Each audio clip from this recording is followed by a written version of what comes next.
Fala galera, sejam bem-vindos ao FVCast. Antes de a gente começar, eu conheci o Dr.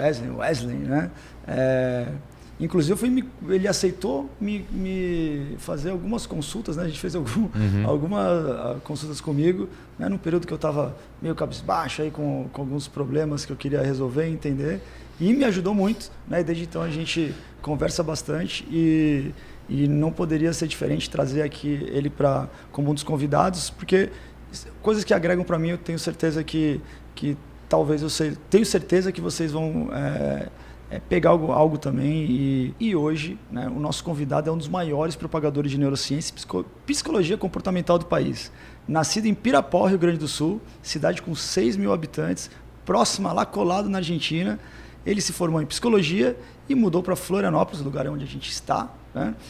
Em 2018 para fazer um mestrado na UFSC, que inclusive você me falou onde mora. Wesley, meu parceiro. Cara, obrigado demais, velho. Obrigado demais, pessoal, tudo bem? Obrigado pela recepção, um prazer enorme estar aqui. Espero que eu consiga colaborar aí pra galera em alguma coisa. E obrigado pela apresentação aí. Bom, irmão, antes de a gente começar, né, eu queria que tu explicasse um pouco para a galera o que você faz, né? Tá. Em que áreas você atua, beleza, né? E da onde que vem a tua formação e o que isso implica na ajuda que você fornece a outras pessoas. Tá. Eu sou psicólogo de formação, então a minha graduação é em psicologia. Me formei lá no Rio Grande do Sul, em Santo Ângelo, uma cidade interiorana lá do Rio Grande do Sul, tem umas 80 mil pessoas. Eu mudei para Floripa em 2018 fazer mestrado na Universidade Federal de Santa Catarina, e em um ano eu fiz mestrado e depois entrei no doutorado, o qual eu estou ainda. Pretendo defender meu doutorado até final desse ano. A psicologia já falo depois, porque a minha vida acadêmica e a minha vida profissional ela tem algumas diferenças de uma pessoa normal, digamos assim. O que uma pessoa normal normalmente faz, né? Ela sai de uma graduação, começa a fazer algum tipo de trabalho na área profissional que ela se formou para levantar algum tipo de dinheiro e, enfim. Eu saí da graduação em psicologia e fui fazer mestrado. Então eu fui continuar os meus estudos ganhando uma bolsa de R$ 1.500. E era dedicação exclusiva, não podia trabalhar. Aí os meus pais me ajudaram por um tempo até estourar a pandemia. Você é filho único? Não, tenho uma irmã. Quantos anos ela? Tem 39. E a mesma área? Não. Ela é administradora de empresas. Hoje ela trabalha comigo nas minhas empresas, ajuda nós. Então veja, eu continuei morando aqui. Eu vim para Florianópolis, morava numa kitnet aqui, comia no restaurante universitário e ganhava R$ 1.500 do governo como bolsista de mestrado na Federal. E o mestrado normalmente tem 2 anos, eu fiz em 1. Eu terminei em 1 ano meu mestrado, já entrei no doutorado logo depois, porque eu precisava de uma bolsa maior, de doutorado é 2.200, e toquei meus experimentos o máximo possível ali, aí estourou a pandemia. Aí quando estourou a pandemia, eu precisei começar a ganhar uma grana maior, porque os meus pais tiveram algumas dificuldades devido à pandemia. Então eu renunciei minha bolsa, então eu falei, eu vou continuar sendo aluno de doutorado, mas eu não quero mais a bolsa, porque isso me permitia trabalhar. Quando você tem bolsa, você não pode. É dedicação exclusiva. Como se você fosse um concursado, assim, não pode trabalhar. Aí eu renunciei à minha bolsa e comecei a clinicar. Aí eu voltei para a minha profissão inicial, que eu me formei em psicologia, né? Aí eu comecei que louco isso, o cara ganha uma bolsa, ele tem que viver de evento, daí tipo... Não, vive da bolsa, se vira. Eu sei que é estranho, mas é isso aí, cara. Por exemplo, se você for um professor de universidade da Federal daqui, você não pode trampar. Raras exceções que você pode fazer outra coisa, você não pode ser dono de uma empresa. Pô, não sabia disso teoricamente você tem uma estabilidade ali, mas é dedicação exclusiva, você não pode fazer mais nada. É bem confuso isso, cara, e muito criticado por algumas pessoas e muito elogiado por outras. Aí seria tua família faz o quê, assim, tipo... A minha mãe é dona de casa, e meu pai foi durante muito tempo, trabalhou numa indústria de grãos no interior do Rio Grande do Sul, que recebe soja, trigo, etc. Ambos mal terminaram o ensino médio, assim. Então para eles nem tinham noção do que eu fazia. Mestrado, trabalhava com camundongo, eu mandava umas fotos dos camundongos, eles não sabiam direito o que era aquilo. Virou veterinário, pô? Virou veterinário, tá fazendo esse bagulho. E aí no meu mestrado eu estudei a relação entre estresse e depressão Então eu estudei em camundongos como que estresse afeta o cérebro e pode levar ao desenvolvimento de depressão. A gente consegue fazer uns testezinhos com os animais ali e rastrear comportamentos do tipo depressivo, é bem legal. Não é legal fazer o teste com os animais. Eu acho, eu tô ligado que isso... E passa por um comitê de ética. Passa por um comitê de ética e tudo, né? Mas, cara, tem que... Ninguém gosta de fazer. Ninguém curte fazer teste com animais. Mas é o que hoje a gente tem de menos pior disponível para tentar achar. Por exemplo, se você está assistindo em casa aí, eu tenho razoável grau de certeza que você tem um tio hipertenso ou um tio diabético. Porque, meu pai é diabético. Então, todo mundo tem um parente diabético ou hipertenso porque é uma prevalência enorme na sociedade. O seu pai diabético é tipo 2? Não vou saber. Ele é desde criança assim ou foi adquiriu? Recentemente. Então ele provavelmente é tipo 2. Ou seja, ele desregulou o metabolismo dele com maus hábitos e culminou na diabetes. O que causa diabético? É tipo o cara come Tem mal? A tipo 1. A tipo 1 é quando você... Normalmente o quadro abre com 10, 12 anos de idade porque o seu sistema imunológico ataca o seu pâncreas, que é o órgão do seu corpo que produz insulina. Então você tem diabetes desde novinho. A tipo 2 é estilo de vida.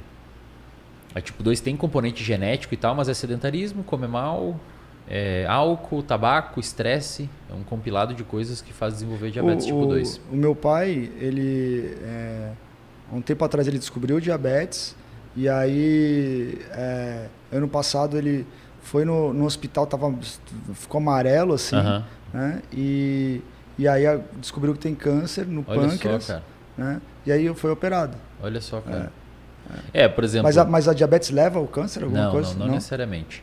Eu puxei esse assunto porque, assim, provavelmente quem tem um tio diabético ou hipertenso, no caso do diabético, ele deve ter tomado metformina, se é diabetes tipo 2. E o hipertenso toma algum inibidor específico ali de mecanismos de regulação de pressão arterial. Mas por que eu disse isso? Porque essas pessoas que você conhece aí na sua casa que tem algum tipo de diabetes ou hipertensão ou alguma doença crônica, muito provavelmente só está vivo ainda porque foram testados os medicamentos em animais um dia. Então é foda, irmão, tá ligado? Hoje a gente tem algumas alternativas.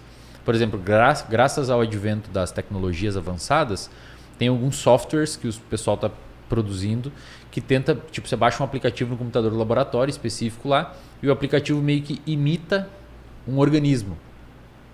Então você coloca lá, esse organismo é um camundongo, ele tem tantos gramas, ele comeu tanto e a gente deu tanto dessa substância. O que acontece com os níveis de glicose, etc.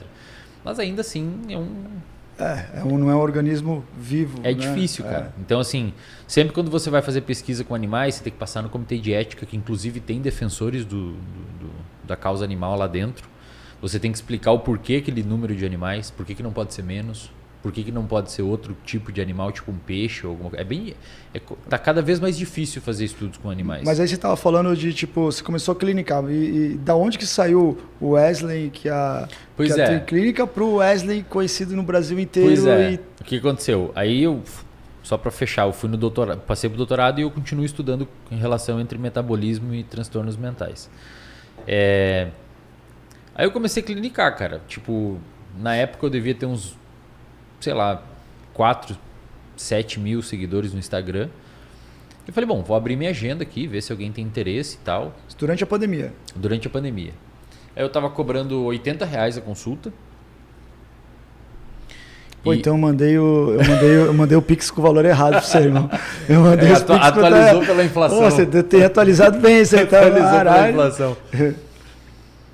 Aí eu tava cobrando R$80 por uma consulta e comecei a fazer. E em paralelo que eu tava atendendo. Cara, aí tipo assim...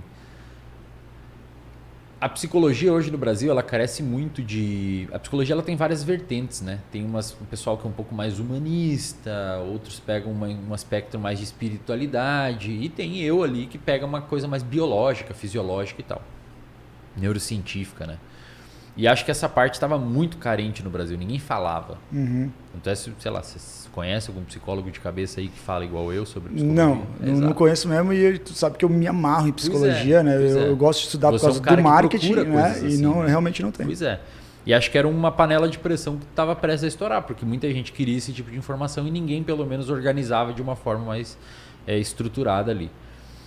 Aí o que aconteceu? Eu postava coisas no Instagram ali no intervalo das consultas. Eu li esse artigo aqui que mostra que a área do cérebro X é envolvida com hábitos e se você dorme mal, essa área reduz e os seus hábitos acabam tendo maior dificuldade de formar. Por isso, se você dormir bem, você provavelmente vai formar melhores hábitos, os hábitos mais rápido, etc. E, cara, minha lista de espera começou a pipocar muita gente, velho.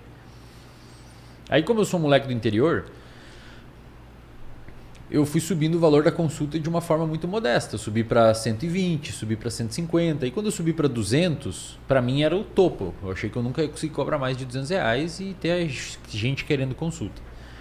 Aí um psiquiatra amigo meu veio aqui para Florianópolis e a gente se almoçar. E nessa época eu já estava com um Instagram de uns 100 mil seguidores, talvez 80 mil seguidores. E aí esse psiquiatra veio almoçar comigo e ele falou, cara, o valor da sua consulta tem que ser R$800, velho. Eu falei, porra, quem é que vai agendar uma consulta com um psicólogo por R$800? Ele falou, cara, confia em mim, velho. Tem gente muito pior que você que cobra mais. Confia em mim. Aí eu coloquei 500, eu lembro na época. Falei, porra, nem fudendo que alguém vai agendar por R$500 uma hora. E aí agendaram, continuou, foi girando. Aí me convidaram para ir num podcast. Aí minha vida mudou, cara. Foi com quem o podcast? Com o Petri. O Arthur Petri, ele tem um podcast A Deriva Podcast. O Petri depois, inclusive, virou meu paciente um tempo. Ele tem um podcast A Deriva. E na época era do grupo Flow.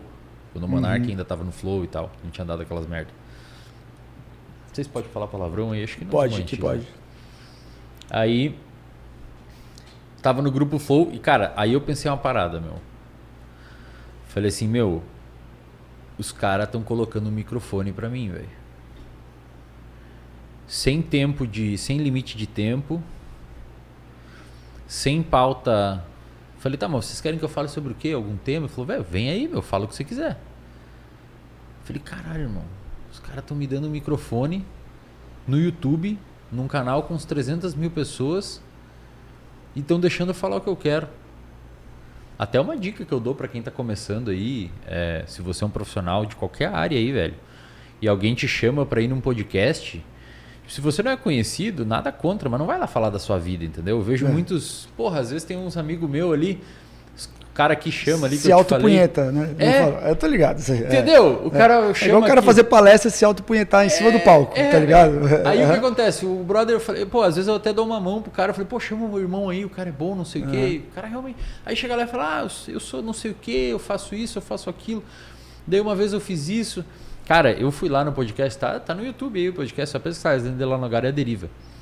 Eu montei um roteiro, cara. Eu falei, o que de melhor eu sei sobre neurociência e comportamento? Eu sei sobre sono, sei sobre dopamina, sei sobre formação de hábitos, sei sobre a relação entre Alzheimer e diabetes, sei sobre os efeitos benéficos do exercício físico, sei sobre... E eu comecei a criar uma série de tópicos num documento Word, imprimi esse documento Word e levei até São Paulo, morava aqui, né? Fui até São Paulo lá no podcast. E, cara, um dia antes eu tava no hotel olhando aquilo. Eu falei, meu, se o Petri me perguntar sobre feijoada, eu vou dar um jeito de direcionar pro lado da dopamina. E eu não quero falar de mim, foda-se eu. Porque se tiver 200 negros assistindo isso aqui, eu quero que 150 não esqueçam de mim.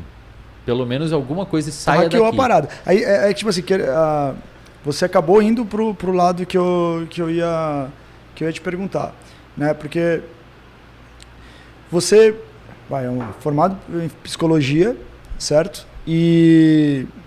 Mas de fato, né? O atendimento clínico teu é quase nada, né? Só quando você quer, no caso. E você achou uma outra forma de vender o seu trabalho. Você estudou fórmula de lançamento, tal? Cara, porque você já estava com uma relevância no digital, mas ter relevância no digital e vender são coisas muito diferentes. Não, sim, né? sim. Eu vou te então contar. tu hackeou a oportunidade. Sabia? Não, mais ou menos, cara. Acho que isso eu nunca contei em lugar nenhum, tá? Esses que eu vou abrir aqui agora. Assim, eu fui lá sabendo que era uma puta oportunidade. Eu não imaginava que ia virar o que virou. Até depois na época, o cara que fica lá ajudando o Petri falou assim, teu podcast tá com uma retenção muito grande, o povo assiste do início ao final, tipo, não tem aquela queda no meio. Eles ficam ouvindo a explicação. O Petri, na época, falou, cara, tô com dor de cabeça, velho. Tá explicando umas coisas, eu fico focado, prestando atenção. E desde então a galera... Aí me chamaram aqui, e aí a galera começou a me ouvir. Pelo jeito que eu explico, pelo jeito que eu falo, etc. Aí comecei a ganhar muito seguidor no Instagram. Tipo, ano passado, 2022, acho que eu ganhei líquido uns 700 mil seguidores. Sem nada de tráfego, sem não nada fez de nada. tráfego, zero. Mas hoje roda. Hoje eu uso um pouco de tráfego. Porque mas você não consegue clusterizar, tu até clusteriza legal o público, mas organicamente, mas sem o tráfego fica foda. Não, hoje né? a gente usa um pouco, mas nada muito agressivo não, cara. Só para distribuir conteúdo mesmo. Aí o que aconteceu? Pensei, bom, vou fazer um curso para psicólogo. Isso meio de 2021. Vou fazer um curso para psicólogo aqui e vou vender esse curso para psicólogo para ensinar as coisas que eu sei sobre neurociência e tal, né? Cara, na época veio muita gente grande de coprodutor do mercado querer fazer comigo, sabe? Gente gigantesca, de agências enormes do Brasil, assim, que estudaram Fórmula do Érico, estudaram todos os lançamentos e tal. Fórmula de lançamento, etc. E eu não aceitava.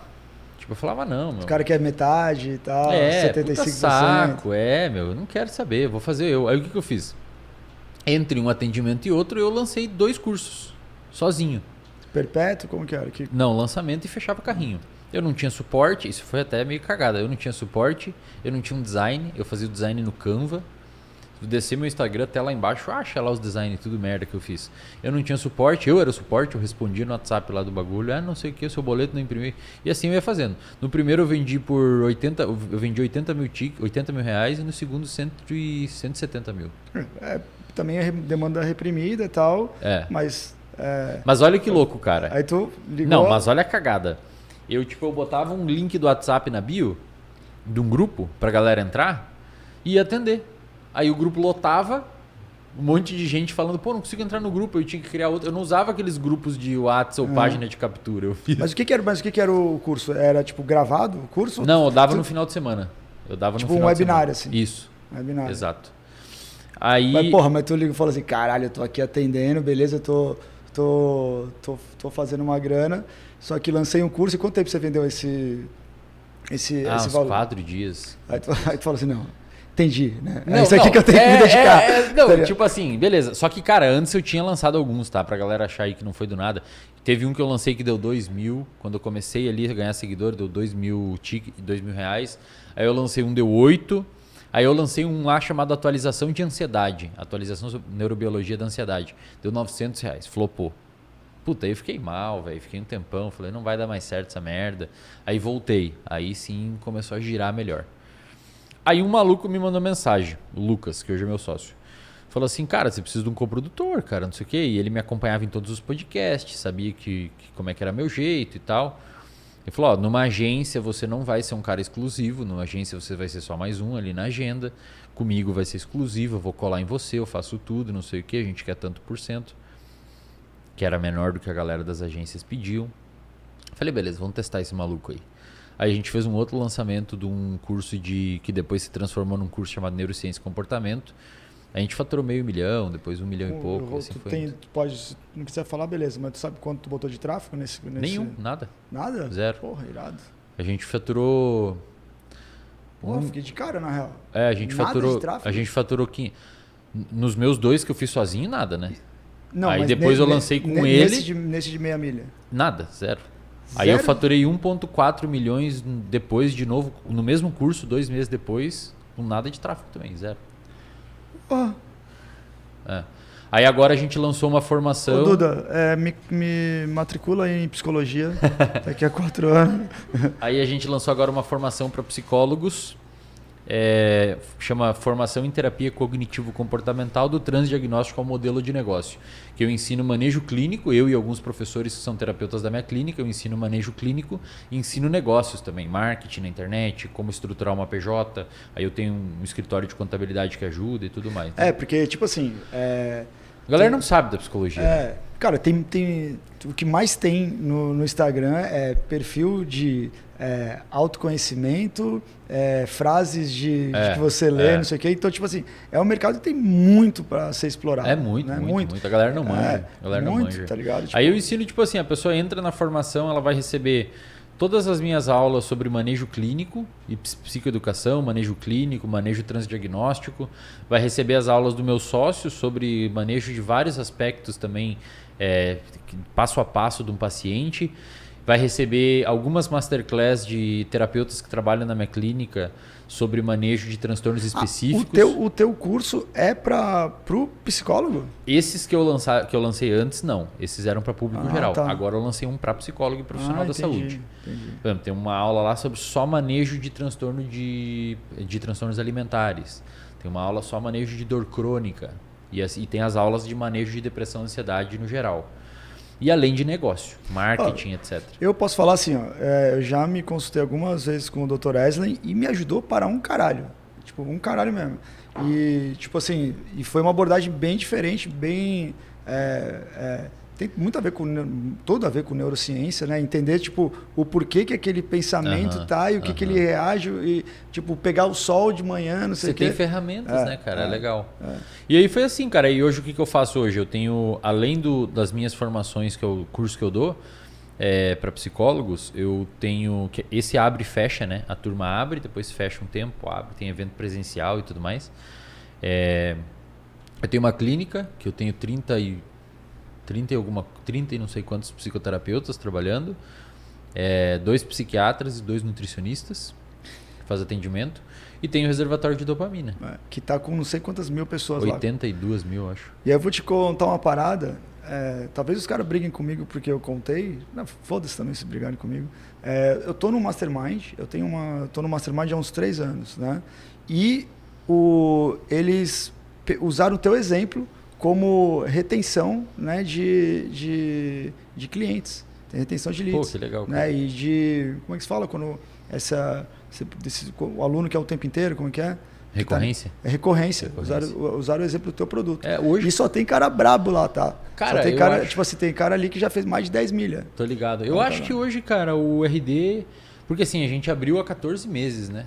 E em 14 meses colocamos 80 mil pessoas. Quanto cada um paga? R$29,90. Ou 39, agora acho que R$39,90 no plano mensal. Caralho, não vou nem fazer as contas. E, pô, mas muito louco, tipo assim, às vezes, né, tipo, tu pensa, porra, psicologia, né? Mas isso aplica para várias outras áreas, né? E você, tipo, todo mundo olha hoje, sabe que, porra, tem infoproduto e tudo mais, mas há uns 2 anos atrás não era tanto assim, menos ainda. Não é tão difícil você chegar a 100 mil seguidores no Instagram, tá? Tipo, é só você ter uma recorrência de conteúdo, tal. Mas transformar aquilo em produto é outra história, né? Então, tipo, você de fato foi atrás da parada, pegou a oportunidade e fez ela acontecer, Perfeito. né? Tipo, E cara, eu, assim, muita gente me chama, sabe, Gil? Tipo, pô, Wesley, o que você fez, cara, que deu tão certo e tal? Como é que você consegue... Meu, eu vou te falar, assim, ser bem sincero, tá? Eu não participo eu tenho uma mentoria lá com uma galera que entrou ali pra gente trocar ideia e tal, onde eu tento ensinar alguma visão minha de marketing, mas, velho, todos os lançamentos que eu fiz, assim, via de regra, a gente não usou nenhum tipo de padrão do mercado. A gente faz meio do nosso jeito ali. Beleza. Por exemplo, tem uma dinâmica, né, de jornada. O marketing cliente, sempre sugeriu assim, cara, você tem que falar o valor, chama para um evento gratuito e no final abre, sabe aquele rolê? Cara, 2 meses antes eu falo, pessoal, eu vou abrir um curso tal dia e o valor vai ser tal. Já aviso o valor também, tá ligado? Eu não faço esse burburinho, entende? E aí sempre me perguntam, cara, por que você faz não sei o que, como é que deu certo e tal, o seu rolê, cara... eu pensei muito sobre isso há algum tempo, até para falar na minha mentoria lá com o pessoal. E eu acho que simplesmente eu vendo um bagulho bom, modéstia à parte. Eu trabalho com seriedade, cara. Cara, concordo entre aspas. Para você reter, tipo, chegar lá no reservatório com 80 mil, tudo bem. Aí beleza, né? Agora, ter qualidade não significa que a galera ia comprar, porque o pessoal precisa saber, sim, né? Sim. Aí... Primeiro, eu resolvo um puta problema da galera, né? Exato. Acho que esse é um ponto importante, eu resolvo um puta problema. Mas se você for ver minhas aulas, cara, tipo, hoje tranquilamente eu estudo 4 horas todos os dias para montar aulas. Seja para formação, seja para RD. 4 horas todos os dias, É uma dedicação de fato, cara. E, tipo, eu falo pra galera, tipo assim, você pega hoje, irmão, o cara começa... O digital é bom pra caralho, mas é uma merda por causa disso. Tá criando um novo adulto que acha que a parada vai acontecer rápido, tá ligado? Pode acontecer rápido, né? Mas a maioria não acontece. O meu demorou 15 anos pra acontecer, tá ligado? E nesses 15 anos foi alto, baixo, e vai ter muito alto e baixo pela frente. Mas a galera desiste, né? Eu tava conversando com um amigo meu esses tempos, cara, que eu cheguei à conclusão que tem duas coisas que são fundamentais para quem quer ter... Eu não vou nem dizer sucesso, que sucesso é muito relativo, né? Quer ter êxito em algo. A primeira coisa, né? Técnica você tem que ter, é premissa, tá ligado? Você tem o conhecimento técnico. Mas esse todo mundo pode ter, só você estudar, né? De fato. E aí vem a parada da coisa ser bom, né? A outra é confiança, né? Porque muita gente não começa algo porque não... tipo, dá uma paradinha que assim, já porra, não confia. Recebe que tá. umas críticas, às vezes já sai fora. Às vezes estuda pra cara, tem a profissão estudante, né? O cara que estuda e nunca entra em campo, né? E a resiliência, que é uma resiliência, comprometimento de você continuar, porque a maioria das coisas não acontece no primeiro momento, às vezes não acontece no segundo. Tu lançou vendeu, sei lá, R$80, R$90, sei lá. R$900. Entendeu? E a galera para, tá ligado? A maioria ou não começa ou para de fato. Eu tenho até isso aí virou uma aula lá no RD, cara, que chama do aprendedor ao fazedor, porque muitas pessoas ficam aprendedores a vida inteira, né, cara, e não saem do lugar. E eu digo, provavelmente não, eu não sou o psicólogo mais qualificado do Brasil. Eu não sou o psicólogo que mais sabe as técnicas do Brasil. Só que eu sou o cara que eu me expus, velho. Fui falando, fui no podcast, tomei porrada, não sei o quê, entendeu? Então... Porque a galera não quer... o problema é que não estou nem tão preocupado com o fracasso, mas que outros vejam você fracassar. Exato. Tipo, eu não fico com vergonha de perder. Mas tá aí, pô, aí você não vai conseguir expressão nunca, né? Não conseguir expressividade. Mas essa parada que você falou, velho, eu concordo totalmente, assim, acho que tem que ter uma qualidade boa, tem uma técnica boa, a seriedade e tal, mas o que eu vejo hoje, Gil, no mercado digital é que muita gente lança porcaria, meu. Uma merda. Muita, cara. Uma merda. Tipo, você vê assim uns cursos, bicho, que o cara... O lançamento do curso é melhor do que o curso. É um bagulho... massa, da hora o lançamento, aí você compra o produto, você vai assistir as aulas, é umas aulas gravadas de 5 anos atrás, entendeu? Que ele joga lá pra galera. Ou que o cara pegou, traduziu lá, como é que chama quando o cara pega um curso de fora, traduz, sabe, Ale? Quando o cara traduz o curso de fora e só bota? Pô, mas daí tem isso também? Não, pô, claro que tem. Claro que tem. Aí é foda, cara. Tem uma aguinha aí também? Obrigado. Beber tu não bebe, né? Cara, então, eu bebo, né? Mas muito moderadamente. Porque de 6 meses pra cá eu tô fazendo um treino mais sério. E de 4 semanas pra cá eu comecei a fazer dieta com um nutricionista mais regradinho. Então agora eu tô numa parada tipo mais... Mas o meu bebê... Eu tive problema, né? Eu fumava cigarro pra caramba na graduação. Sabe desses bagulho? Eu sei porque eu já ouvi no podcast. Eu fumava cigarro pra caramba na graduação. Fumava maconha na graduação. Maconha eu nunca tive tanta proximidade, porque realmente eu não curti. Cara, eu vou te falar, eu não consigo fumar maconha. Eu ficava muito leseira, velho. Eu fico lesado, né? E não consigo pensar, não consigo... E aí eu fico com parece que eu tô com síndrome do pânico, entendeu? Parece que eu tô me olhando. Muito, cara. A galera fica paranoica. Mas tem uma ligação direta, cara, porque eu fiz um teste, um teste psicofarmacológico do DNA, sei lá, alguma coisa assim, né? E era para ver se porque eu não queria tomar mais Venvance, porque Venvance me tira a fome, né? Meu psiquiatra passava, né? E aí era para ver um outro remédio lá que dava para tomar. E aí apareceu lá que é o canabidiol. Eu sou muito responsivo. Isso, responsivo. Tem gente que tem, assim, Para a grande maioria das pessoas, talvez o efeito seja o oposto, a pessoa fica lesada, né? Mas tem algumas pessoas que tendem a ficar paranoica mesmo, assim. Eu fico paranoico. É. Lembra do Tarso da novela? Tinha o Tarso, fica parecendo o Tarso. Assim, tipo, vendo os espíritos. É, cara. Eu nunca curti porque eu fico muito leseira, velho. Tipo, sei lá, cara. Acabou meu dia, tá ligado? Uma vez eu tava... Uma vez eu comi miojo com doce de leite, cara. E o miojo tava cru. Eu esmaguei ele dentro do pacote, assim, ó. Uma vez eu fui pra Aí depois daquilo eu falei, talvez não seja uma boa ideia ficar fumando maconha. Uma vez eu fui pra Las Vegas, inclusive no Mr. Olympia. A gente tava com stand lá, e aí tava, Estados Unidos, maconha, Las Vegas, tem tudo, tu pode usar qualquer droga que tu quiser, né? E eu tava dentro do quarto e a galera foi lá no meu quarto e começaram a fumar maconha. Não, perdão. Eu fui no outro quarto, que era de um casal de amigos meus, que, inclusive a Rafa, né, Rafa? Que ela fumava pra caralho, né? Tipo, tinha uma neblina no quarto ali. E aí eu peguei e fumei. E aí, cara, começou a me dar uma crise, assim, eu comecei, era no Área, com aquele hotel Área, eu tava em cima do colchão, e aquele colchão, tipo, meio da NASA, que eu falei, caralho, essa porra tá me engolindo. Aí entrou o cara do carrinho de comida, né, o garçom não, o cara que leva comida no quarto do hotel, e eu achei que era a polícia, não, ele me escondendo que era a polícia, eu juro por Deus. Aí os caras falaram assim, ô Gil, aqui pode fumar, cara. E eu falei, como que vai dar polícia? Tem tanta coisa acontecendo em Las Vegas. Cara, acho que a última coisa que a polícia ia ter preocupação era com vocês. Exato, um beck cara, no não quarto. consigo. Né? Cara, eu não curto. E aí na graduação eu bebia, né, velho? Muito, assim. Porra, bebia pra caralho. Assim, meu rolê era beber. Até o 5º período. Depois eu virei a chave lá na minha cabeça e comecei a virar esse doido que só estuda. Tu sempre foi o cara nerdzão, CDF? Não. Até o 5º, 6º período da graduação eu era um porra louca, velho. Era truco no bar e cervejada e é isso aí. Eu era o cara que meio que comandava o rolê no bar, assim. A sua mulher, você conheceu lá ou conheceu aqui? Não, conheci aqui. Aqui tem mulher pra caramba, não, né? Floripa, conheci aqui. É diferente, né? Conheci aqui. Mas, e ela é de onde? Ela é de Floripa. Ela é daqui. O que ela faz? Ela é médica. Que legal. Médica radiologista.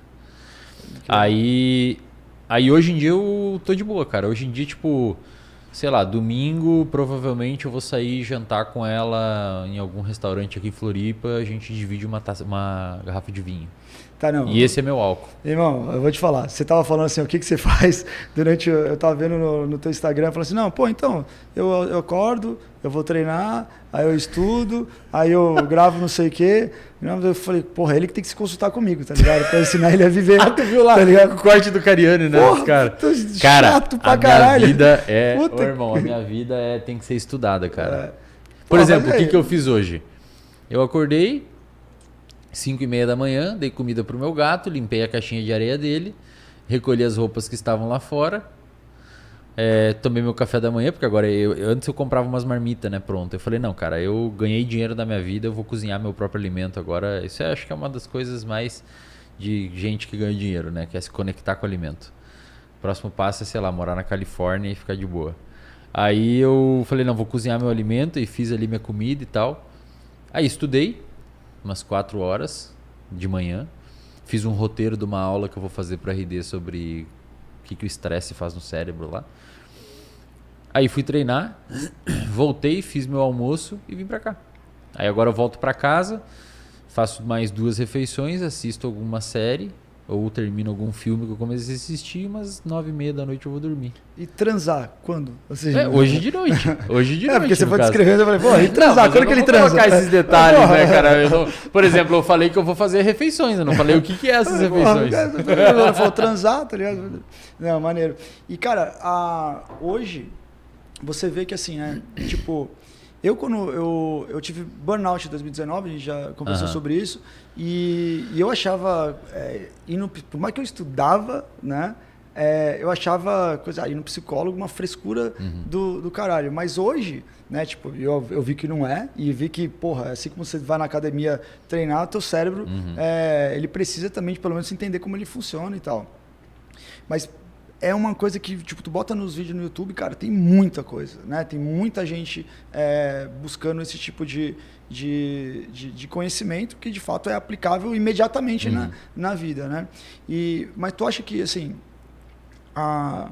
hoje, tipo, uma galera que tem lá seus 18 anos, talvez até 18 para frente, né? Independente se não tá sentindo nada, o cara já deveria procurar uma terapia, alguma coisa, tipo... Cara, eu assim, pode ser que muitos profissionais da psicologia não curtam a minha opinião, mas eu acho que não, tá?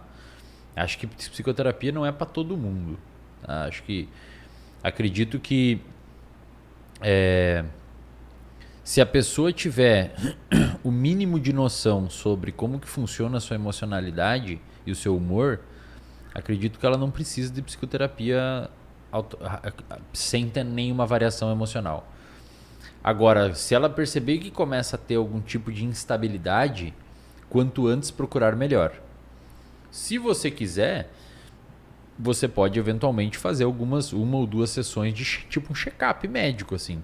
Por exemplo, muitas vezes você não precisa ir no clínico geral, mas você vai para dar uma olhada antes que chegue a dar alguma cagada na sua... Mas tu não acha que entender como é que... Porque às vezes a gente toma certas atitudes, né? Ou tem medo de fazer certas coisas. Eu tô falando basicamente para quem vai empreender ou para quem relacionado à carreira ou até mesmo relacionamento com outra pessoa. Às vezes a pessoa tem uma série de bloqueios e nem sabe que tem. Né? Então, quando você olha para a galera, pô, a pessoa ela é normal. Só que ela se limitou muito ou pegou, se auto-sabotou e tudo mais. É que, por exemplo, bom, nesse caso eu acho que sim, mas eu fico imaginando pela tua pergunta, assim, um moleque lá de 17 anos, 18 anos que tá sem saber direito o que fazer da vida e tal, e ali e às vezes do nada ali conseguiu entender, vou fazer faculdade de engenharia. E aí vai para a faculdade, está animado com a faculdade. Acho que essa pessoa não precisa de um psicólogo naquele momento. Acho que tem que deixar as coisas acontecer um pouco. Mas assim, a princípio, assim que existir uma modificação emocional relevante ali que for identificada, ele pode procurar. E quanto antes, melhor. Agora, cara de uns 25, aí eu acho que já valeria a pena dar uma procurada, porque provavelmente tem coisa ali. Cara, porque tipo, eu acredito que muito do que as pessoas se desenvolvem profissionalmente, nas suas vidas em si, tem a ver com o modelo mental que ela tem na cabeça. Com certeza, né? Gil, com certeza. Mas, cara, o problema de você fazer um moleque de 17 anos procurar um terapeuta é que ele não quer, cara. Adolescente é um inferno do caralho, tá ligado? A pior coisa que tem é você trabalhar com adolescente. Porque adolescente é teimoso, ele se acha um dono da razão. Tem a ver com hormônio ou puramente pela idade? Tem a ver com córtex pré-frontal. O adolescente não tem o córtex pré-frontal totalmente formado. Tem o córtex pré-frontal que fica atrás da nossa testa, que é responsável pela... é muita coisa, mas daria para definir como fazer o difícil quando é o certo a fazer. O córtex pré-frontal ele inibe nosso comportamento, planeja, toma as ações baseado em consequências futuras. O adolescente não tem formado. O córtex pré-frontal termina de se formar aos 23, 25 anos. Antes disso, a pessoa é adolescente. Antes disso, antes dos 23, 25 anos, tipo, biologicamente a pessoa é imatura. Caramba. Mas eu conheço uma menina, eu tenho um brother meu que tem 19 e é um cara super maduro. Beleza, mas daí se você pegar 100 pessoas, provavelmente 80 não vão ser igual a ele. Talvez ele seja mais maduro porque a família desde cedo, sei lá, desestruturada, ele teve que trabalhar mais, ele lidou com perrengue antes, não sei. Assim como vai ter pessoas de 30 anos que vão ser totalmente imaturo. Então, adolescente é difícil de lidar, cara. O adolescente, infelizmente, salvo aqueles casos onde o adolescente tem algum tipo de educação dentro da família, emocional e importância, uma modulação ali, que na maioria dos casos não é quem precisa de terapia, quem precisa é o outro lado. O adolescente é teimoso, ele acha que não precisa. Eu já atendi adolescente, cara, e depois desse evento eu nunca mais atendi adolescente. Porra, cara, o pai ali, um conhecido e tal, um cara que, pediu pessoalmente pra mim, falou, Wesley, você tem como atender meu filho, cara? Ele não vai com ninguém, não sei o que você pode fazer e tal.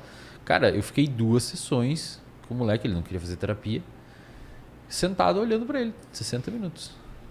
Nós dois se olhando. Falei, cara, seu pai tá me pagando pra estar aqui, eu vou ficar aqui. E ele falava, então beleza, fica aí, eu não vou falar nada. Caralho. Aí foi andando, eu vi que na segunda sessão ele veio com uma camiseta de um, sei lá, um joguinho online, um bagulho desses aí. Aí eu perguntei da camiseta dele. Aí ele falou que jogava aquele joguinho. E aí a gente foi conversando, aí começou a andar. Aí a gente ficou umas 3 sessões conversando sobre jogo online e quando vejo eu consegui a confiança dele. Adolescente é assim, cara. Você tem que conseguir a confiança, senão não funciona. Foda. Porque, sei lá, eu penso assim, cara, tipo, porra, se a galera tem um conhecimento de como sua mente funciona, né? Você tem mais controle. Você vai prevenir. Não, com certeza. Mas, infelizmente, muitas partes das vezes isso não funciona. Tipo, a galera sabe que beber álcool... Vê o cigarro, cara. A carteira de cigarro é 80% aviso. Bagulho amarelo, com uma cabeça rachada atrás e um pinto broxa. Ninguém dá bola pra aquilo ali, entendeu? Você pega que não é o de deixar broxa. Você não pega o sabor broxa, você pega o sabor AVC. E agora, eu tava falando sobre controle, né? Do como que tá, do que você vai fazer. Mas a gente tem controle das nossas ações? Cara, eu acho que não, velho. Eu acho que a gente o livre-arbítrio existe? Eu acho que a gente tem muito pouco ou quase nada de controle sobre os nossos comportamentos.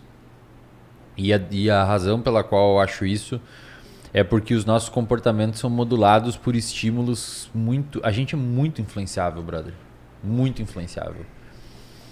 Por exemplo, se eu colocar você numa sala onde o odor da sala é um odor mais fedido, você tende a começar a ter opiniões mais conservadoras do que se o odor for cheirosinho. Isso já foi testado, tem estudo publicado. Bota um grupo de pessoas numa sala com cheiro ruim e pergunta sobre casamento gay, sobre aborto, sobre liberação de armas. As pessoas tendem a ter opiniões mais conservadoras. Porque o cérebro está detectando um cheiro ruim e ela, sei lá, velho, ela detecta perigo e começa a ter reações nesse sentido, mesmo sem as pessoas perceberem. Se eu colocar na sua boca um chiclete amargo, ou que te dê algum tipo de ânsia, de vômito, alguma coisa assim, e eu pedir para você julgar outras pessoas, você vai começar a julgar essas pessoas como pessoas mais moralmente erradas, porque o seu cérebro confunde o gosto com o julgamento moral com o gosto que você está sentindo. O estímulo sensorial cruza no seu cérebro. Se eu colocar você num ambiente, se eu deixar você com pouca água, o seu sistema atencional começa a ser guiado pela busca de água e não é sua escolha. É difícil, cara. Esse é um tema que levantaria muitas questões. Mas existe... Mas a questão é a seguinte, pensa assim, ó, você tem o seu cérebro e o seu cérebro funciona com neurônios, que são células se conectando. Para o neurônio funcionar, ele precisa de um fenômeno chamado potencial de ação. Não interessa agora para nós aqui, mas é uma movimentação de íons e tal lá no neurônio. O potencial de ação ele só ocorre, ou seja, o seu neurônio só comunica o próximo neurônio depois de um estímulo ambiental. Não existe um neurônio que dispara sozinho. Portanto, qualquer tipo de emissão de comportamento que você venha a ter, seja ele um comportamento físico, seja ele um comportamento que a gente chama de comportamento encoberto, que é um pensamento, foi estimulado por algum contexto. Externo, obviamente. Sempre. Ou uma memória passada que você teve. Por exemplo, você está andando na rua. Aí você foi, e você sabe que aquela rua ali ocorreu um acidente, um assalto uma vez. Você dobra para o outro lado porque você sabe daquilo. Você vai falar, bom, mas eu decidi dobrar para o outro lado. Na verdade, dobrar para o outro lado foi uma das poucas coisas que você poderia fazer modulado pela memória que você teve, afinal de contas você já teve contato. Na verdade, não foi nem opção sua, foi você, a sua memória fazendo. Exato. Tipo, quando você, às vezes, eu costumo dizer assim, cara, se você tem livre-arbítrio, para de, sei lá, a pessoa que tem problema com álcool, para de usar álcool, cara. Você não tem o controle do seu comportamento. Se você tem livre-arbítrio, para de sofrer por uma namorada. Usa o seu livre-arbítrio. Mas não é nossa decisão muitas vezes, cara. Nosso cérebro está respondendo. Mas tu acredita que todo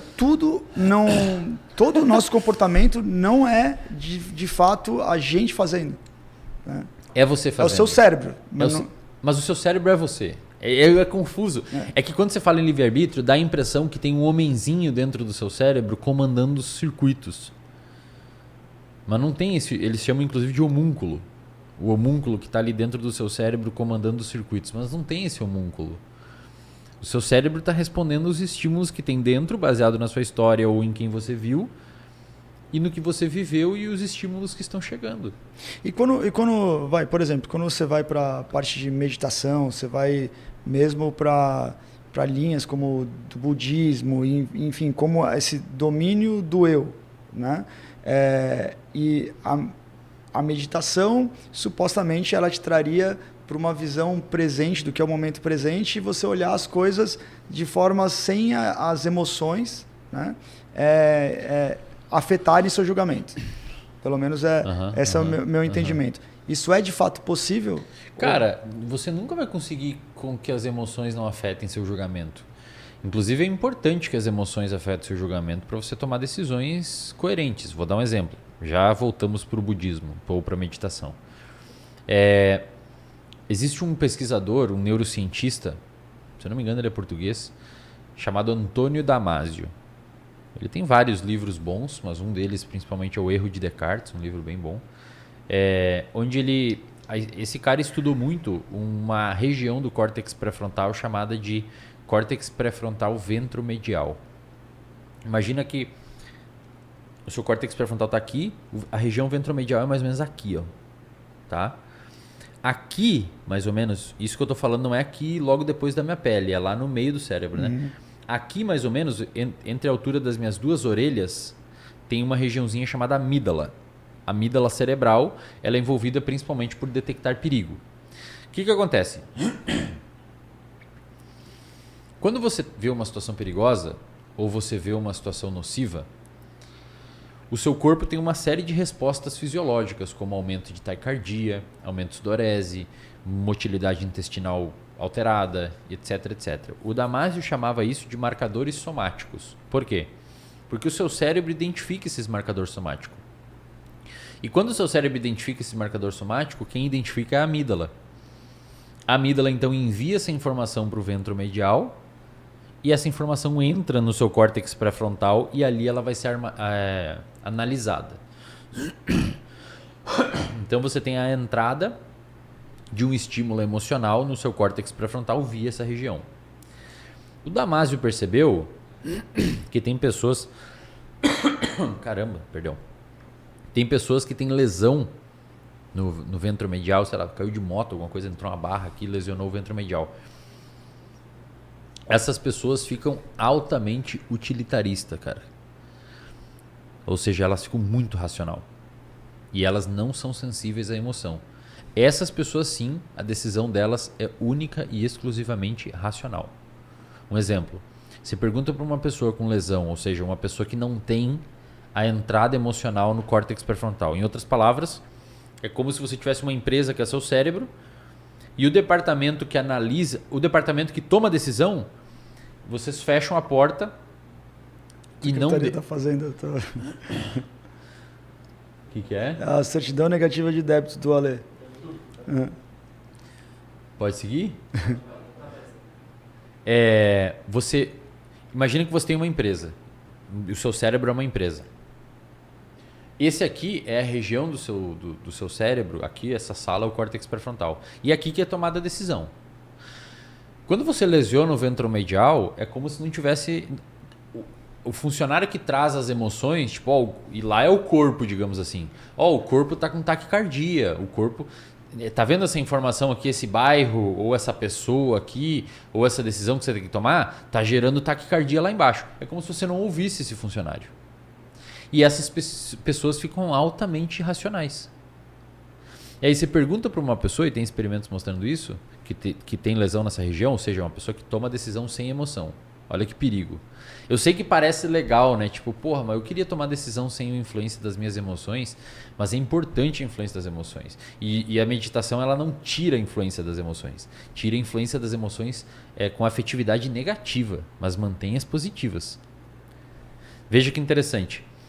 Chega para uma pessoa com lesão no ventromedial e fala assim: você preferiria que 5 desconhecidos morressem ou que a sua mãe morresse? A pessoa com ventromedial lesionado prefere que a mãe morra. Por quê?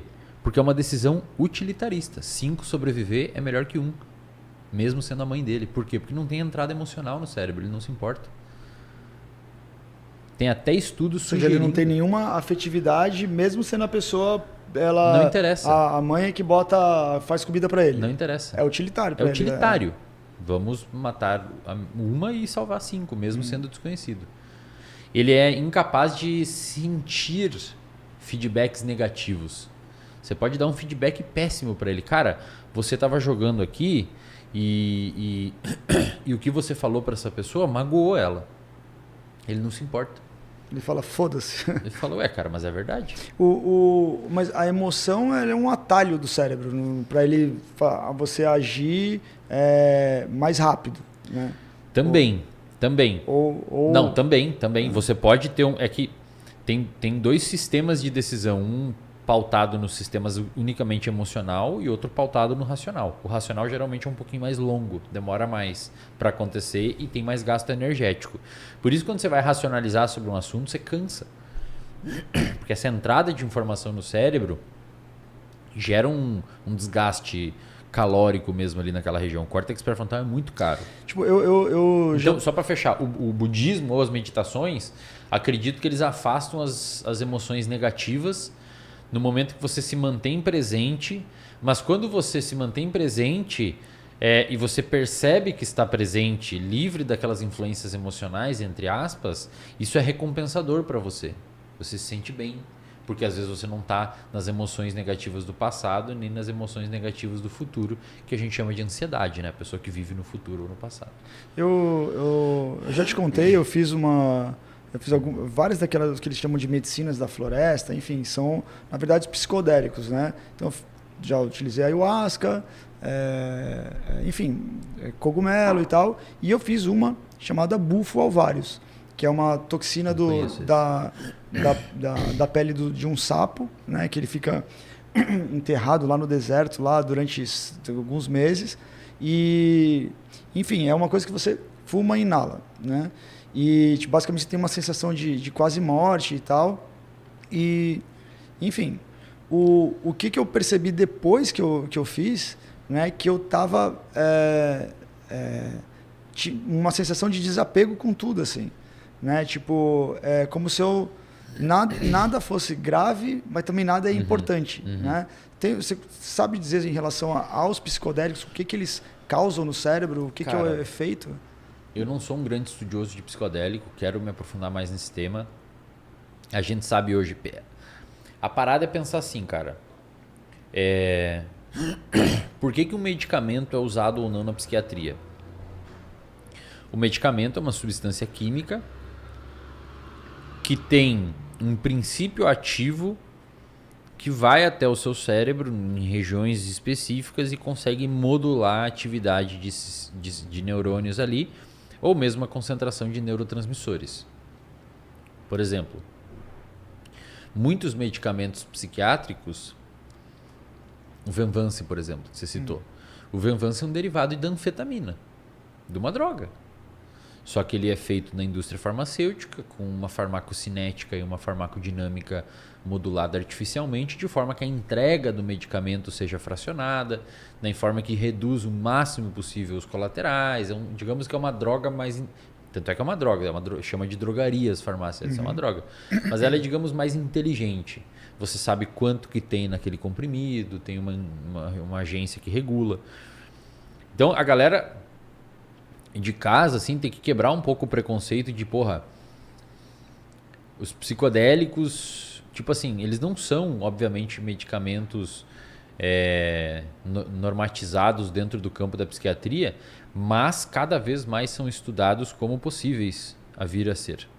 Tinha muitos estudos disso na década de 50, 60. Sim, e hoje está muito forte, cara. Ensaios clínicos com humanos, vendo psilocibina para depressão, psilocibina para diversos tipos de... até mesmo MDMA. O pessoal está tentando estudar isso dentro de ensaios controlados. O que acontece? Eu não sei exatamente os mecanismos de ação, tá? Mas eu sei que, se não me engano, a psilocibina aumenta a serotonina, principalmente. Acho que é um dos principais alvos dela. A serotonina, ela faz... A serotonina tem o principal objetivo, o principal efeito da serotonina é gerar uma percepção de calmaria. Na verdade, a melhor definição para serotonina é eu tenho, talvez seja isso que você sentiu, essa é a melhor definição da serotonina, eu tenho os recursos suficientes para sobreviver. Tipo, dá uma cagada aqui e você fala, não, mas eu tenho o suficiente. Eu preciso vender mais, não, mas eu tenho o suficiente. E você fica de boa. Tanto é que para o quadro psicopatológico que a serotonina é mais usada é para ansiedade, depressão e ansiedade. Os inibidores seletivos da recaptação de serotonina são muito usados para transtorno de ansiedade, porque a pessoa que está com ansiedade, ela acha que não tem o que precisa para viver, precisa de mais ou está preocupada que vai dar algum problema. A ansiedade é um pensamento no cérebro inconsciente. O que é de fato causa tem uma pessoa ansiosa? A ansiedade no cérebro, uma pessoa ansiosa, se você botar numa máquina de ressonância magnética funcional, ela vai ter um aumento da atividade do sistema límbico, principalmente dessa regiãozinha chamada amígdala. A pessoa com ansiedade detecta mais perigo. E aí tem diversos tipos de ansiedade. Tem, por exemplo, a ansiedade generalizada, que a pessoa está sempre tensa, acha que alguma coisa ruim vai acontecer. Sempre. Tem as ansiedades mais específicas, como fobia. A pessoa detecta muito perigo. Sei lá, velho. Tive uma paciente que tem uma fobia por pena. Pena, tipo, de ave.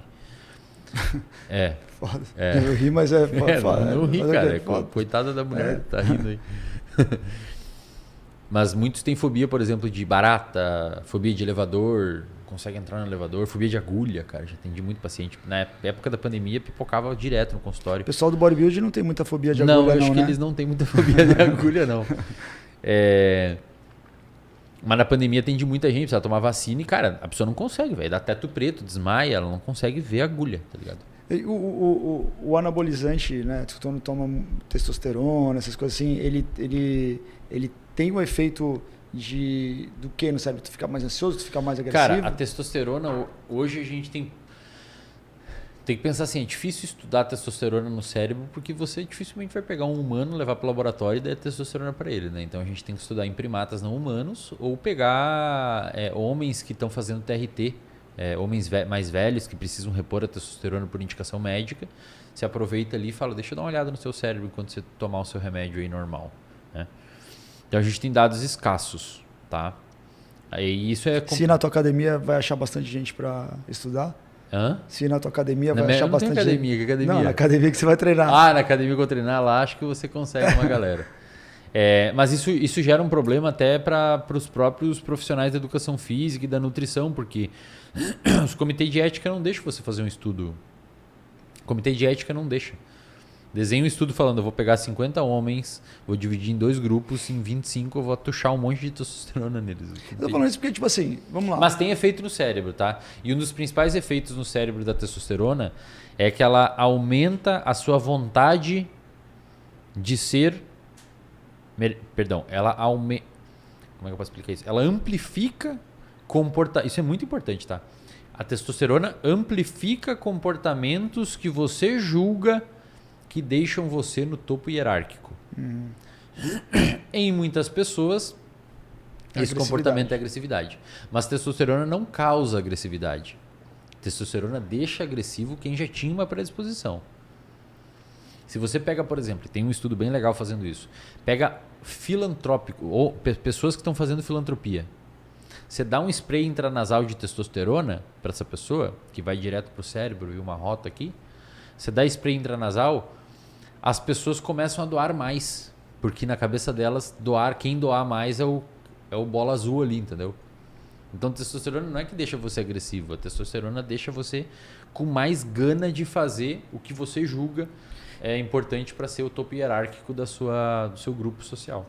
E o que você pensa assim, por exemplo, né? Tipo, a gente vive um momento que a galera, tipo, uma parte da população pensa, porra, nossa, tô tomando muito remédio, quero parar de tomar tanto remédio, né? Não vou tomar café, não vou tomar Red Bull, não quero usar o Venvance, não quero usar enfim. Por outro lado, a gente tem uma série de ferramentas que não são naturais, né? Se você for pensar, inclusive, do que a gente usa, né? O celular, pô, é o teu cérebro que está na tua mão, né?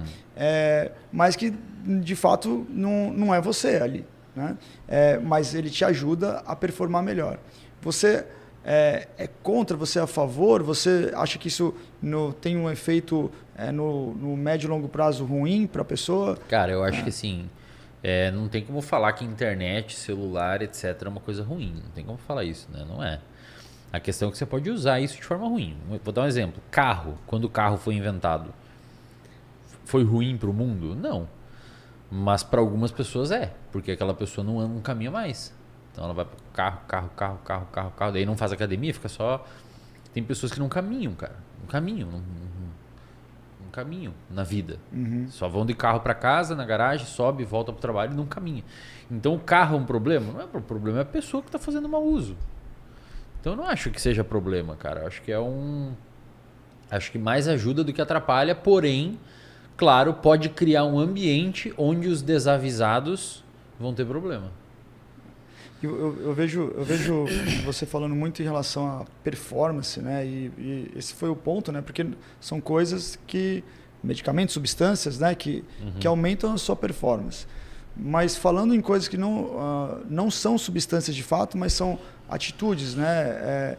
Eu estou vendo ultimamente, você fala muito sobre rotina e o efeito da rotina que teve na sua vida, né?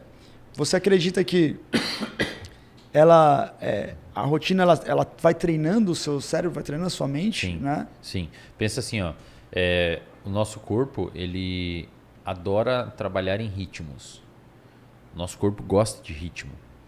E existe um ritmo chamado ritmo circadiano. Como o próprio nome diz, é um ritmo que circula um dia. Então é circadiano, né? Circadiano. Isso foi mais ou menos melhor caracterizado. Começou na década de 70, 60, alguns estudos. Mas no ano de 2017, os pesquisadores que ganharam o Nobel de Medicina e Fisiologia, eles foram laureados devido às descobertas da neurobiologia do ciclo circadiano.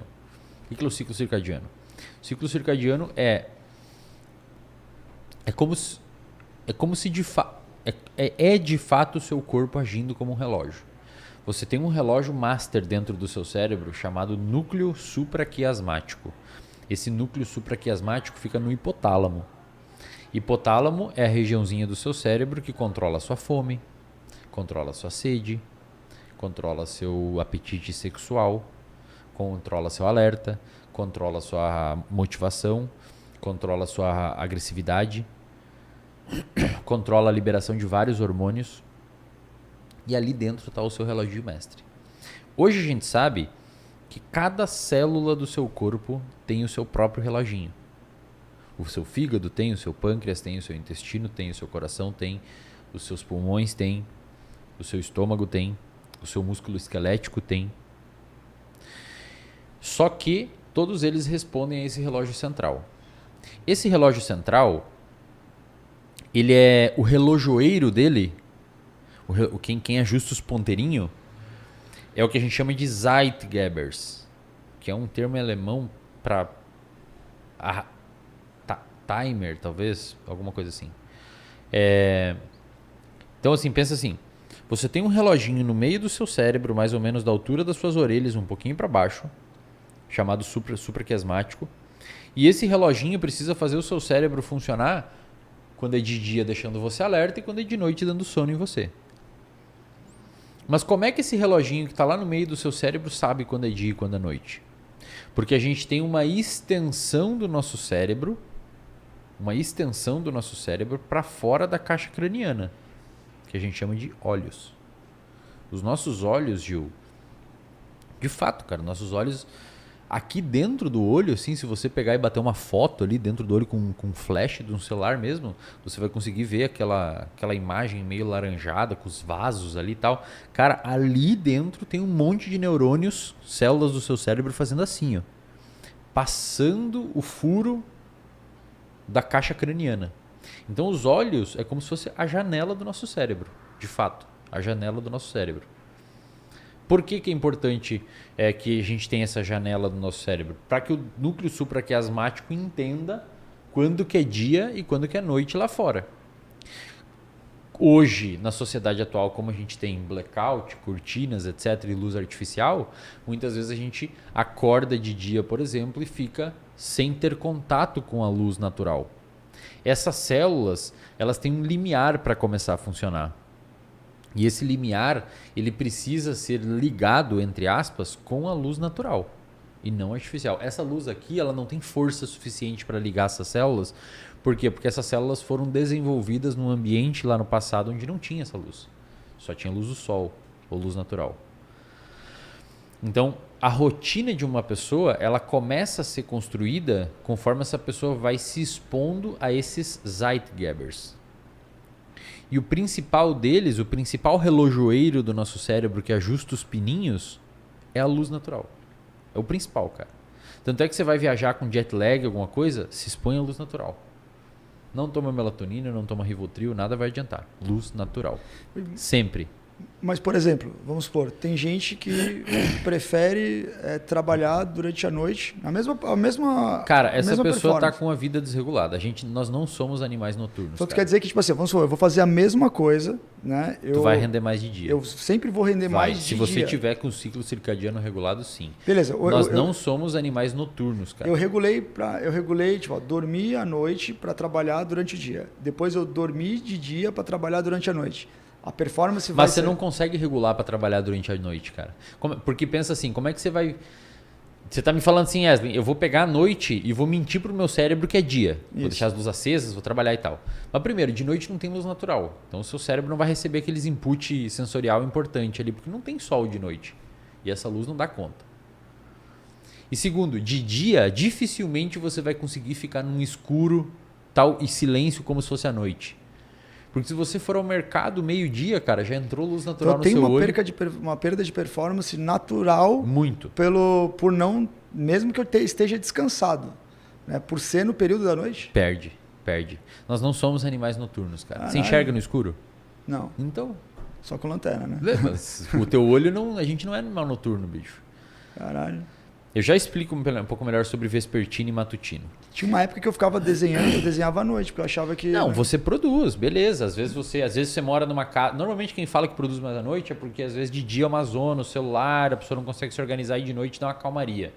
Todo mundo vai dormir, ninguém Mas chama em no ambientes WhatsApp. iguais, estando claro, e estando dia, estando noite, de Você dia... rende mais de dia. Se você, isso aí, controlando o ambiente, sim, isso, perfeito. Então, mesmo as pessoas me chamando, você rende mais de dia. E a rotina? Pois né? deixa eu só finalizar. Então, pro relojoeiro do cérebro, o principal... pro relógio do cérebro, o principal relojoeiro que ajusta o pino é a luz. Lembra que eu falei que a gente tem reloginho fisiológico aqui na periferia também? Para esses reloginhos aqui, também tem o relojoeiro deles. Eles respeitam esse aqui, mas eles têm os próprios reloginhos. Por exemplo, o reloginho do fígado e do intestino e do pâncreas, alimentação. Então, você comer em horários parecidos parece ser importante para você manter sua fisiologia regulada. Então, você almoça meio-dia, mais ou menos sempre, tenta almoçar entre 11 e 1. Não almoça um dia às 10 e outro às 4. Treino, exercício físico dá pico de cortisol. Cortisol é um relojoeiro, é um ajuste do pino do nosso relógio. Então, tenta treinar sempre mais ou menos no mesmo horário. Em outras palavras, se você tiver rotina, você permite com que o seu corpo funcione melhor. Funcione de forma mais ajustada. Tá? Uma coisa importante, cara, é que sono não é igual ao ciclo circadiano, mas é um componente principal do ciclo circadiano. Se você tem o seu ciclo circadiano regulado, o seu sono automaticamente fica regulado. Qual que é o inverso do sono? Alerta. O alerta é o inverso do sono. Quando você está dormindo, a única coisa que você não está é alerta. Quando você está alerta, a única coisa que você não está dormindo. Então, geralmente, quem tem o sono bem alinhado, vai ter um alerta bem alinhado também. Se o seu sono fica zoado, o seu alerta também vai ficar zoado. É uma gangorra. Você dorme muito bem, o seu alerta vai ser muito bom no outro dia. É inversamente proporcional. Se o seu sono está meia boca, o seu alerta fica meia boca. Então, a galera que quer ter mais produtividade, a última coisa que tem que fazer é negligenciar o sono. Você está dando um tiro no seu pé. Aí, quantas horas a gente precisa dormir, Wesley? Como é que eu sei se eu tenho um sono ok? Cara, um ser humano adulto hoje precisa dormir de 7 a 9 horas. Menos que 7 horas por noite é um indicativo que algo está errado. Mais que 9 horas por noite é um indicativo que algo está errado. Bebês, crianças, adolescentes e bebês é outro cálculo. Aí, bebezinho, só o que faz é dorme, né? Quase 18 horas por dia é normal, tá? Não tem problema. Beleza, então. E que hora que eu tenho que dormir? Cara, existem perfis. 50% da população é matutina, que sou eu. O que é um matutino? Acorda entre 5h30 e 6h30, 7 horas, e dorme algo entre 9h30 e 11, se tiver com um ciclo regulado.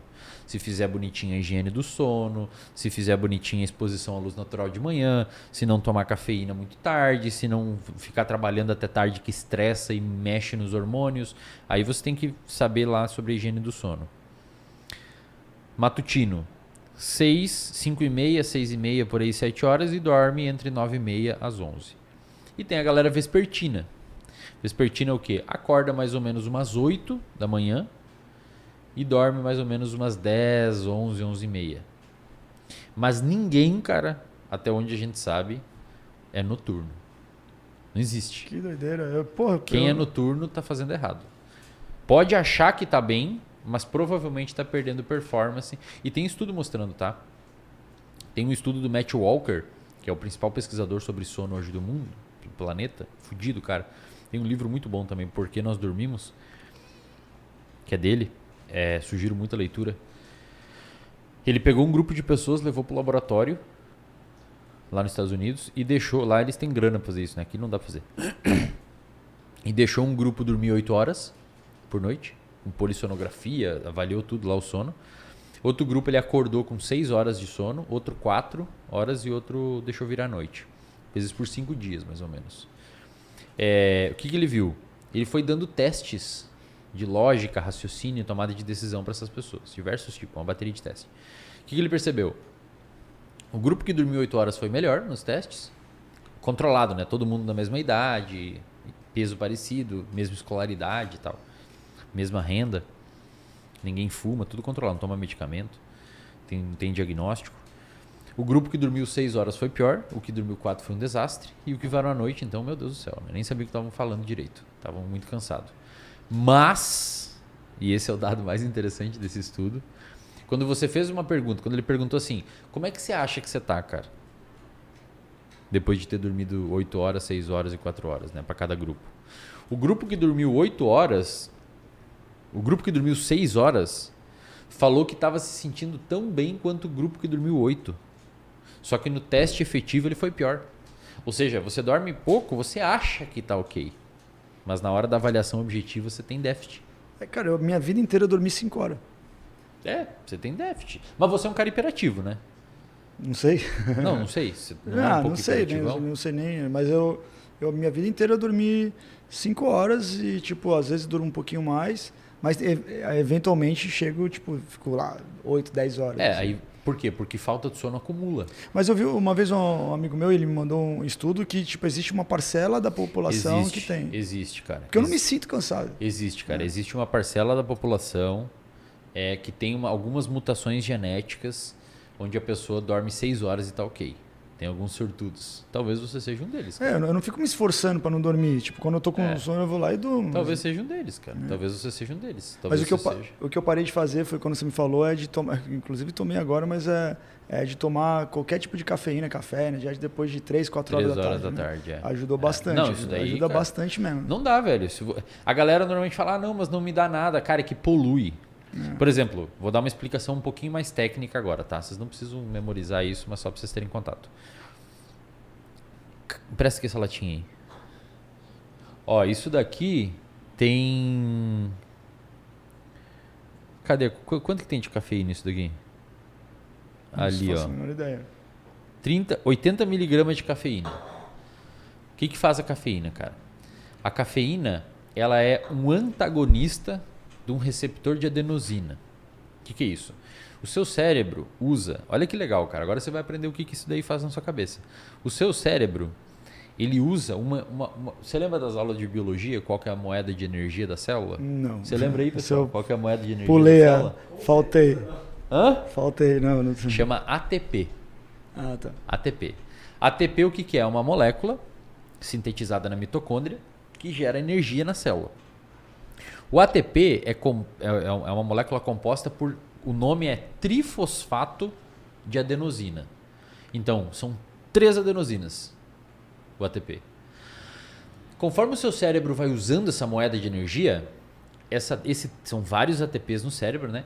Esse ATP vira ADP, vira difosfato, e finalmente vira AMP, monofosfato de adenosina, ou adenosina, uma adenosina só. Durante o dia, conforme você vai cansando e usando o seu cérebro e tomando decisões e não sei o que, e controlando sua emoção, e às vezes você quer explodir com alguém, e às vezes você tem que respirar, e o trânsito tá uma merda, e você recebe mensagem, e tem problema em casa, e você vai gastando aquela moeda de energia no seu cérebro, começa a se acumular adenosina no seu cérebro. Esse acúmulo de adenosina é como se fosse um lixo, entre aspas, do seu cérebro. É como se fosse uma consequência de usar o cérebro. E o que a adenosina sinaliza? Cansaço, fadiga. A adenosina sinaliza fadiga. Quando você toma cafeína, aqui está o receptor de adenosina, aqui está a adenosina. Aqui é o neurônio, né? Meu braço é um neurônio e tem um receptor de adenosina. Você trabalhou, a adenosina se liga no receptor e você sente fadiga. A cafeína faz o quê? Ela tampa o receptor. Então a adenosina não consegue se ligar. Então a cafeína, uma das coisas que ela faz, e a principal, ao contrário do que as pessoas pensam, é impedir a sua percepção de fadiga. Não é gerar motivação, não é gerar adrenalina. Eu tô cansado, só não tô sentindo. Exato. Agora, a cafeína também aumenta a noradrenalina e dopamina. Então, além dela impedir o seu cansaço, a sua percepção de fadiga, ela te dá um upzinho, ela te dá um grau. Então vai para os dois lados, evita que você fique cansado e te dá uma ligada. Só que o principal mecanismo de ação é esse, é impedir que você sinta fadiga. Tá ligado? Então se você fica... E olha que interessante, o seu sono, cara, ele... Durante o seu sono, você não tem, principalmente durante o sono profundo, praticamente nada, você tem praticamente nada de noradrenalina no cérebro. O sono profundo é aquele sono que a pessoa tá morta, assim, desligadaça, tá ligado? Frequência cardíaca lenta, respiração lenta, não sonha, tá desligada. Para atingir o sono profundo, que é o sono reparador, de fato, você não pode ter noradrenalina no cérebro. Se você toma cafeína, aumenta a noradrenalina. Então você literalmente você suja o seu sono. Você cagou no seu sono, cara. Entendi. Aí você dorme, não consegue atingir a fase de sono profundo, que é o sono reparador. No outro dia acorda cansado. Aí qual que é a primeira coisa que você faz quando acorda cansado? Toma outro o dia inteiro. É um ciclo vicioso. Aí cria exatamente isso. Cria um ciclo. Cara, quando a gente se conheceu, né? E eu fiquei bem impressionado com o tamanho que você tinha se tornado dentro da psicologia e quantas pessoas já te conheciam, né? Só que isso teve um começo lá atrás, que a gente falou no começo do podcast, e como a gente está chegando ao final, eu queria pegar um ponto específico, né? Naquele início, né?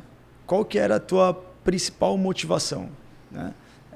Ela tinha algo a mais, ou era só grana? Cara, meu sonho, desde que eu comecei a fazer graduação, teve uma vez, velho, que eu ouvi o Rafinha Bastos, tá ligado? Eu ouvi o Rafinha Bastos numa entrevista, sei lá, devia estar no meio da graduação. Eu vi ele falando assim, caramba, cara, não sei o que. Ah, não, meu sonho... O que você sempre quis? Perguntaram uma coisa assim pra ele. O que você sempre quis da vida e tal? Ele falou, cara, meu sonho financeiro é comer fora sem olhar o valor da conta. E daí aquilo pegou pra mim, aquilo. Falei, tá aí, meu sonho financeiro é sair almoçar num bom restaurante e não me importar o valor do prato. Esse sempre foi meu sonho. E aí você conseguiu? Consegui. Tá. Aí... pra frente. Pois é, cara. Aí hoje, qual que é a minha principal motivação? Estudar, meu. Hoje eu nunca tive muita pretensão. Eu queria ser professor de federal, cara.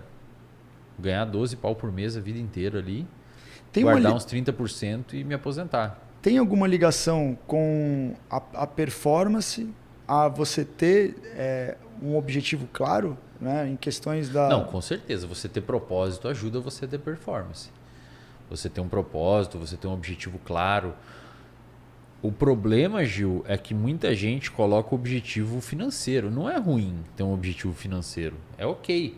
Mas quando você tem um objetivo maior, mais amplo, sabe? Além de uma cifra, provavelmente você... Cara, nós somos os únicos animais, até onde a gente sabe, que consegue ter motivação para obter recompensas depois que a gente vai morrer. Por exemplo, você deixar um patrimônio para sua família, você não vai usufruir dessa recompensa. Você vai deixar, depois que você morrer, vai estar lá. Outros animais não fazem isso. Então, o nosso sistema de motivação ele é muito singular.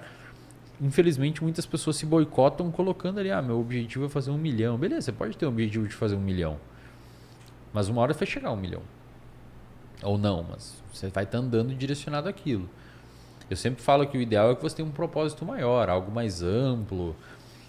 Hoje, o meu principal objetivo é divulgar conhecimento sobre saúde mental para a população em geral. É meu principal objetivo. Porque consequentemente, eu monetizo em cima disso. Mas não é uma prioridade. Tanto é, cara, que eu não tenho... Faço reunião com o time, bicho, eu não boto meta de vender. Tipo, esse ano a gente tem que faturar tanto. Não tem meta na minha empresa. É estranho, né? Mas não tem. Não falei, eu fiz reunião de planejamento estratégico no início do ano, entrei lá com o time e falei, bom pessoal, qual que é a meta desse ano? Eu quero fazer isso, isso, isso, eu quero lançar 2 turmas, ou 3 turmas de psicologia, quero evento presencial para conhecer a galera, porque eu tenho algumas considerações a fazer sobre a psicologia no Brasil e eu quero fazer para essas pessoas. Eu quero gravar tantas aulas para o RD de tal forma, 1 aula por semana sobre isso, isso, isso. E eu quero melhorar a experiência dos meus alunos. Então, vamos caprichar um pouco mais aqui. Eu quero fazer um podcast também. Aliás, vou te levar lá. Quero fazer um podcast. Estamos construindo ali o estúdio. Mas em momento algum eu coloquei meta de faturamento, cara. Tá ligado?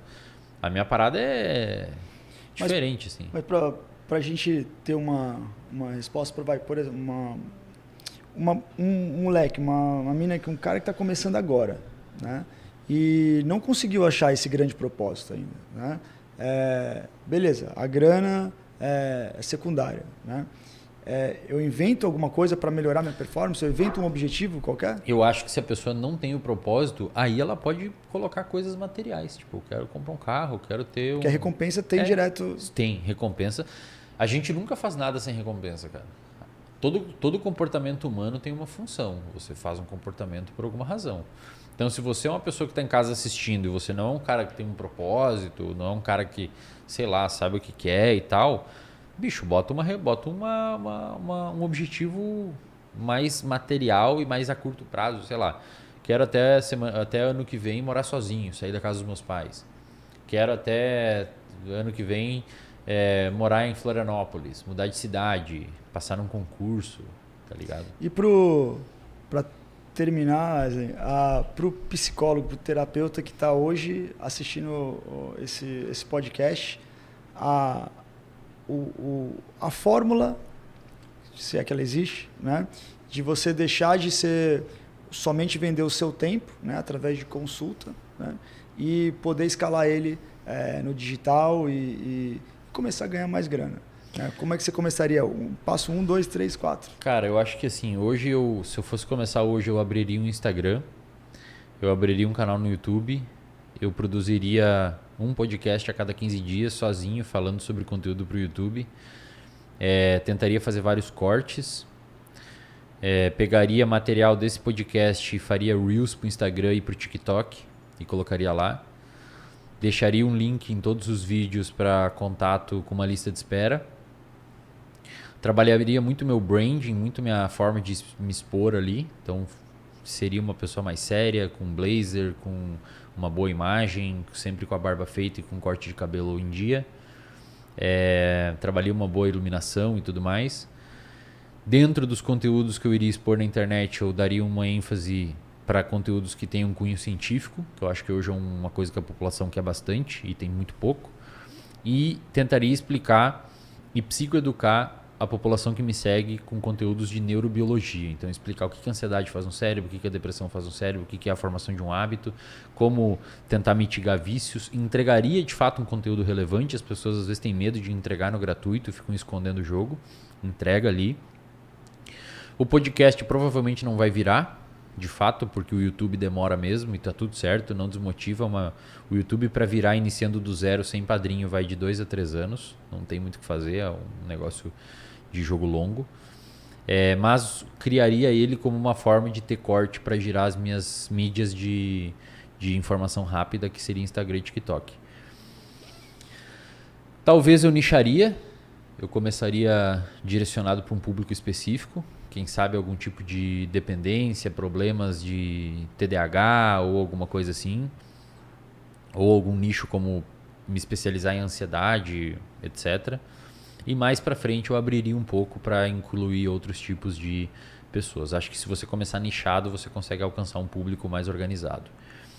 Eu criaria um site onde eu não usaria tráfego, tá? Se eu fosse começar agora. Eu acho que o tráfego não é legal para psicólogo que está divulgando trabalho, porque o segredo é você estar disponível quando as pessoas te procuram e não ir até as pessoas. Então, o que eu faria? Eu faria um site bem bonito, bem organizado, comigo, com a minha foto, com alguns textos para melhorar a anexação do Google, da pesquisa, e aí eu pagaria o Google para deixar o meu site em primeiro nas buscas quando a pessoa procurar por termos como terapia online, depressão, estou depressivo, preciso de ajuda. Tentaria botar o meu site lá com um link para um formulário para a pessoa preencher. Então eu tentaria ser disponível para pessoas quando elas me procurarem e não aparecer para as pessoas que não querem me ouvir. O que mais que eu faria? Faria 150 posts escritos em bloco de nota ou naquele formato de Twitter mais rápidos e topo de funil. Guardaria esses posts e publicaria um por dia no Instagram, além de um Reels por dia no Instagram, que seria corte do podcast. Quando bateu no post 150, eu recomeçaria do 1 de novo, porque no Instagram, como ele para de entregar depois de 3 dias, ninguém vai lembrar que você já postou aquilo ali lá atrás. E assim eu ficaria fazendo, a cada 2 anos atualizaria todos os posts. Tentaria entrar em contato, caso não tivesse paciente, com algum tipo de psiquiatra. Tentaria fazer pescagem de paciente por meio de comentário. Então, iria em Instagram dos grandes da psicologia como no meu, se eu fosse outra pessoa. E quando eu postasse alguma coisa, quando o Wesley, né, se eu não fosse o Wesley, quando o Wesley postar alguma coisa de psicoterapia ou de ansiedade, etc., eu postaria um comentário agradável, elogiando, mas ao mesmo tempo contribuindo com alguma coisa, para tentar fazer com que as pessoas que lessem aquilo curtissem ali e eventualmente procurassem meu trabalho. Começaria por aí. Boa. Bom, então se você anotou aí, se você não anotou, volta, anota que você... O que foi, Edu? Se você não anotou, você volta o vídeo, anota ali. Né? Cara, faz isso tá? por 2 anos que provavelmente você não vai ter espaço na sua agenda e vai estar cobrando bem caro. E depois você começa a subir infoproduto, mentoria. Aí é outro rolê. Aí se vira, vai atrás. Irmão, eu queria te agradecer demais, tá? Tu é um cara que eu admiro mesmo, assim, não só pelo seu conhecimento na sua área, mas pela forma, né, que você desenvolveu o seu trabalho e seu empreendedorismo de fato, assim. Então, parabéns. Legal, cara. Obrigadão aí por ter vindo aí. Demais. A gente não combinou aquela resenha, né? De vez em quando eu te convido, mas você tá ou estudando, não sei o quê. Né? Mas quem sabe em breve aí a gente faz alguma coisa. Valeu. Fechou? Demais. Galera, seguinte, se você gostou, curte aí, comenta e tamo junto. Se você não gostou, foda-se também. Fechou? Obrigado, galera. Valeu. Tchau.